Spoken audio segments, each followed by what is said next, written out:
comentou.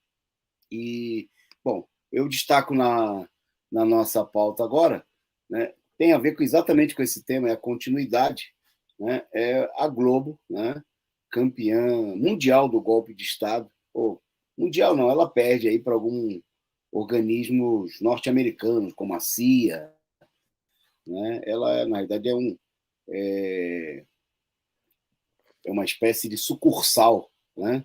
Mas aqui no Brasil ninguém é mais golpista do que a Globo, é difícil. Pode ter tão quanto. Bom, agora está defendendo, ó, pelo menos aparentemente, a prisão do Bolsonaro. E eu acho que o Neuda já introduziu bem o assunto, né, que o que está por detrás disso aí são interesses, né? E hoje apareceu aí um dos principais porta-vozes políticos da Rede Globo, né, que já foi chamada aí como a voz de Deus, né? Deus é a família, na época era o Roberto Marinho, né? Ele que tem relações aí, como você vê nas imagens aí, com gente, tutti buona gente, né? O pessoal do PSDB foi um dos defensores da primeira hora do golpe, né? Ele é famoso por aquela frase, né, que Dilma não pode ser eleita. Se for eleita, não deve assumir. E se assumir, não deve governar.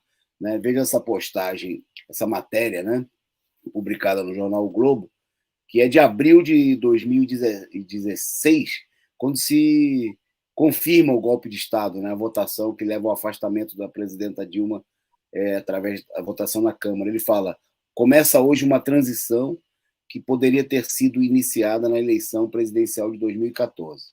Porque ele e toda a Rede Globo né, o Merval Pereira eram defensores de que o golpe precisava ocorrer de toda e qualquer maneira, né?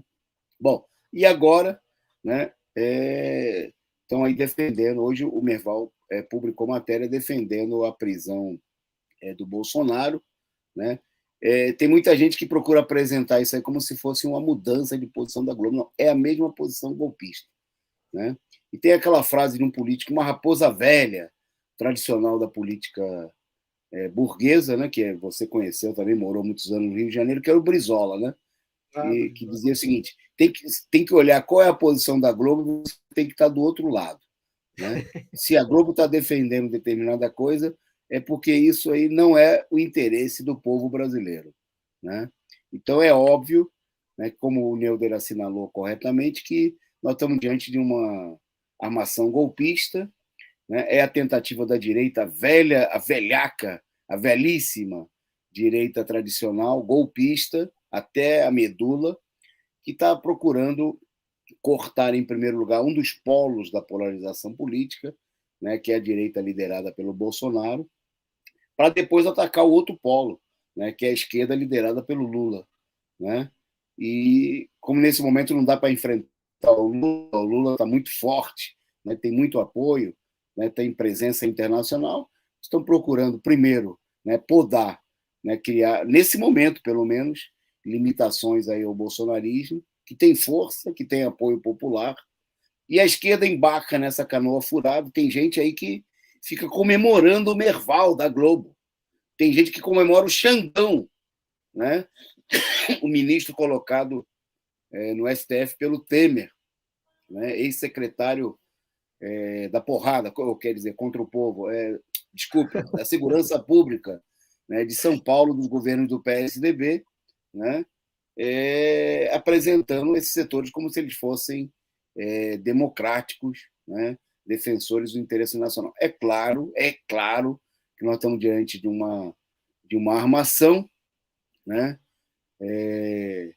E o próprio Merval assinala na sua coluna no Globo: pode haver preocupação com a repercussão política com uma eventual prisão de Bolsonaro, mas não dá para passar pano e deixar para lá. E ele acrescenta ainda: Bolsonaro terá que ser preso. Não é admissível acontecer esses fatos, todos os documentos, e ele sair ileso. Evidentemente que é demagogia, né? Porque se condenaram um Zé Ruela, um pobre coitado, um pé rapado, a 17 anos, teriam que condenar o Bolsonaro aí a 150 anos de prisão. Prisão perpétua. Prisão perpétua e por 5 vidas, e toda a família dele, né, para compensar o que. Agora, é evidentemente que a direita não pensa em fazer nada disso, é um esquema eleitoral, né, é a política para estabelecer aí uma pressão sobre o bolsonarismo e procurar tirar dividendos eleitorais. Né? É bom lembrar que ano que vem, daqui a pouquinho, né, tem eleições municipais e a direita está preocupada porque a eleição tende a ser polarizada entre os aliados do Bolsonaro, né, e os aliados do Lula e do PT, apesar, né, de que o PT vem abrindo mão, né, e apoiando, inclusive, em muitos casos, até elementos da direita, como no caso do Rio de Janeiro, com Eduardo Paes, do PSD, do Kassab, né, e falsos aliados, como o Boulos, em São Paulo, né, que a gente não vai repetir toda a história aqui, porque a gente não tem tempo, né, mas que defendeu, entre outras coisas, o Não Vai Ter Copa, né, junto com a Rede Globo, com o Merval Pereira, que apoiaram, levaram até o Boulos, né, naquele momento, levaram para a telinha da Globo, para fazer propaganda contra o governo do PT. Bom, nós vamos em frente.